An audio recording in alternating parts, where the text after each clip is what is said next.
আওয়ামী লীগ কিন্তু ঠিক আওয়ামী লীগের মতনই ধীরে ধীরে গড়ে উঠেছে। 8ই আগস্ট এক অবিশ্বাস্য ঘটনা ঘটে গেছে নয়াদিল্লির মাটিতে। পলাতক স্বৈরাচার হাসিনার সাথে ব্যাংক ডাকাত লুটেরা এস আলমের বৈঠক হয়েছে এদিন। এই এস আলম হল সেই ব্যবসায়ী যাকে হাসিনা বাংলাদেশকে লুটপাটের ব্যাংক চেক দিয়ে রেখেছিল। বাংলাদেশের নাগরিকত্ব বিসর্জনকারী ও বর্তমানে সিঙ্গাপুরের নাগরিক এস আলম ওরফে সাইফুল আলম মাসুদের সাথে দিল্লিতে হাসিনার গোপন বৈঠকটি হয় অত্যন্ত গোপনে। বৈঠকটি হয় হাসিনাকে মোদি সরকার যে বাড়িতে রেখেছে দিল্লির সেই লুটেন্স বাংলো জোনে। বৈঠকের উদ্দেশ্য আওয়ামী লীগকে আবারও ফিরিয়ে নিয়ে আসা। এজন্য নাশকতা, গুজব ও প্রোপাগান্ডা সহ যা যা দরকার সব বিষয় নিয়ে আলোচনা হয়।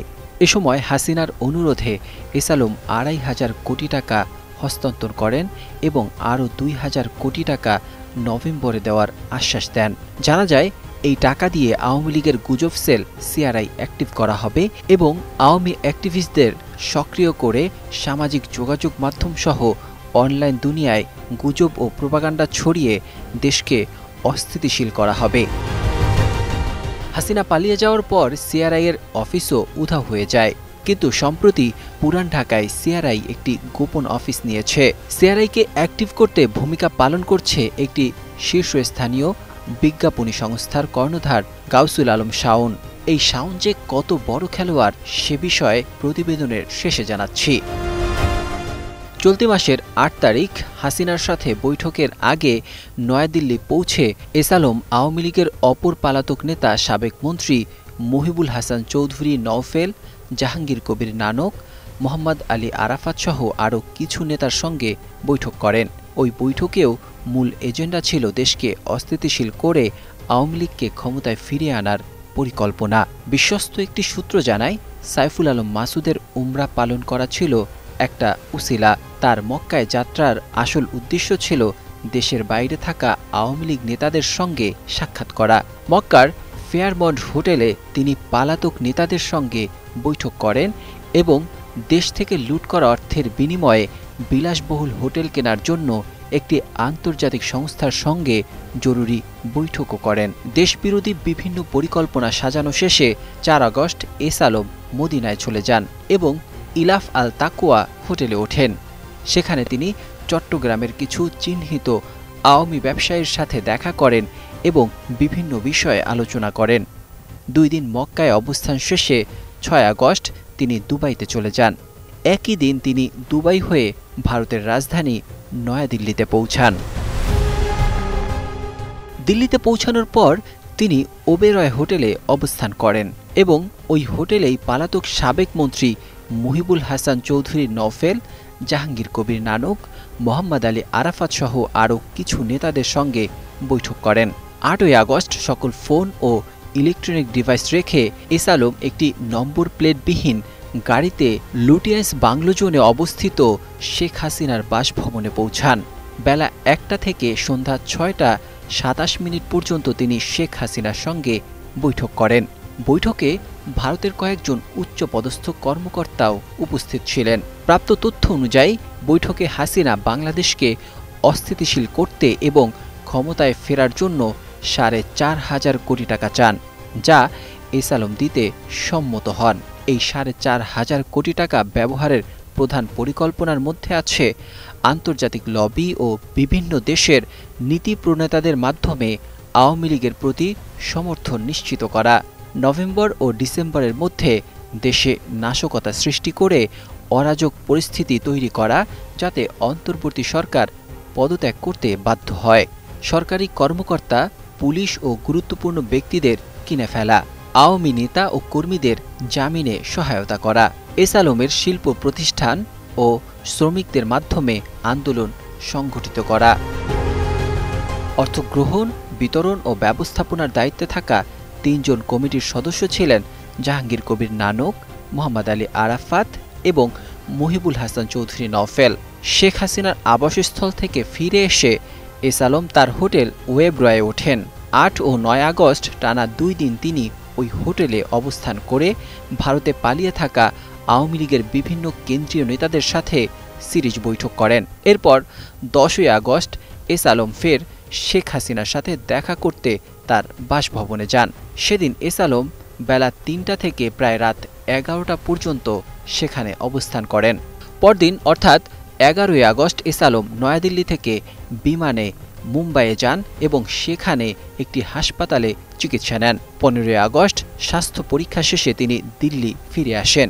এরপর 16ই আগস্ট শেষবারের মতো শেখ হাসিনার সাথে সাক্ষাৎ করেন এবং দেশবিরোধী বিভিন্ন ষড়যন্ত্রের পরিকল্পনা করেন।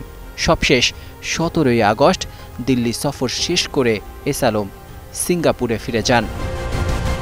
এবার আসা যাক নাশকতার মূল খেলোয়াড় কে? গাউসুল আলম শাওন। 2001 সালে আওয়ামী লীগের রাজনৈতিক গবেষণা প্রতিষ্ঠান centre for research and information বা সংক্ষেপে সিআরআই 2024 সালের গত 5ই আগস্টের পর রাতারাতি উধাও হয়ে যায়। প্রতিষ্ঠার কিছুদিনের মধ্যে সিআরআই গবেষণা ও প্রকাশনার আড়ালে আওয়ামী লীগের রাজনৈতিক ফ্যাসিজম প্রতিষ্ঠায় অগ্রণী ভূমিকা পালন করে।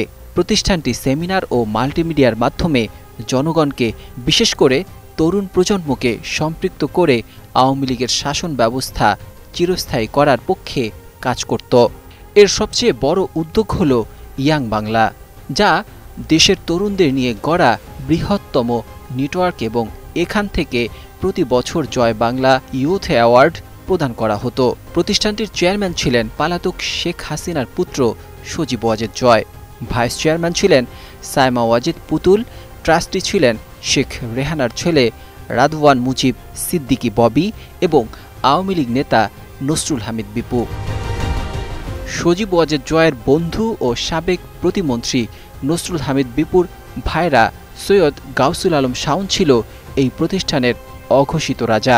2011 সালের পর থেকে আওয়ামী লীগের রাজনৈতিক গবেষণার পাশাপাশি বিভিন্ন ঘটনা ধামাচাপা দিতে যে চিত্রনাট্য তৈরি করা হতো তার লেখক ছিলেন তৎকালীন একটি শীর্ষস্থানীয় বিজ্ঞাপনী সংস্থার কর্ণধার এবং কাহিনীকার এই সৈয়দ গাউসুল আলম শাওন। হাসিনা এ ডটার্স টেল এর পরিবেশক এই শাওনের বিরুদ্ধে রয়েছে হাজার কোটি সরকারি টাকা আত্মসাতের অভিযোগ। সিআরআইতে প্রায় 4 শতাধিক মানুষ কাজ করলেও আজ পর্যন্ত কাউকে গ্রেফতার করতে সক্ষম হয়নি পুলিশ। এই প্রতিষ্ঠানের নামে হাজার হাজার কোটি সরকারি টাকা আত্মসাৎ, চাঁদাবাজি সহ গণ অভ্যুত্থানের সময় দমন নিপীড়ন করার পলিসি তৈরির অভিযোগ রয়েছে। তাছাড়া হাসিনা সরকারকে গুম ও হত্যার জন্য বিরোধীদের সম্পর্কে তথ্য দেওয়ার মতো গুরুতর অভিযোগ রয়েছে প্রতিষ্ঠানটির বিরুদ্ধে। পলাতক শেখ হাসিনার সাথে দিল্লিতে বৈঠকে এস আলম এই সিআরআইকে সচল করতে বিপুল পরিমাণ অর্থ দেওয়ার প্রতিশ্রুতি দেন। বাংলাদেশের দায়িত্ব নেন সৈয়দ গাউসুল আলম শাওন। দীর্ঘ 1 বছর পর জয়ের বন্ধু সৈয়দ গাউসুল আলম শাওনের নেতৃত্বে এই সিআরআই আবার সংঘটিত হচ্ছে। ইতিমধ্যে তারা তাদের পুরনো কর্মকর্তা কর্মচারীদের সাথে যোগাযোগ করেছে। শাওনের সাথে ভারতে অবস্থানরত পলাতক আওয়ামী লীগ নেতাদের সাথে একাধিকবার বৈঠকের খবর পাওয়া গেছে। এই গাউসুল আলম শাওন শেখ মুজিবুর রহমানের জন্ম শতবার্ষিকী পালনের সব কাজ নিজ বিজ্ঞাপনী সংস্থার নামে করে হাজার হাজার কোটি টাকা কামিয়েছেন। তারপর সেই বিজ্ঞাপনী সংস্থা থেকে সরে গিয়ে দেশের শীর্ষস্থানীয় একটি শিল্প গোষ্ঠীর সাথে আরেকটি বিজ্ঞাপনী সংস্থা তৈরি করেছেন। পর্যবেক্ষকরা মনে করছেন জনগণের কষ্টার্জিত অর্থ লুট করে বিদেশে পাচার এবং তা আবার দেশের বিরুদ্ধে ষড়যন্ত্রমূলক কর্মকাণ্ডে ব্যবহার কোনো সাধারণ ব্যাপার নয়, বরং জাতীয় নিরাপত্তা ও স্বাধীনতার বিরুদ্ধে সরাসরি হুমকি। এই বিষয়ে দেশবাসীর সতর্ক দৃষ্টি ও সচেতনতা এখন অতীব জরুরি এবং একই সাথে অন্তর্বর্তী সরকারের উচিত এই ব্যাপারে কঠোর পদক্ষেপ গ্রহণ করা, যাতে কেউ দেশকে অস্থিতিশীল করতে সুযোগ না পায়।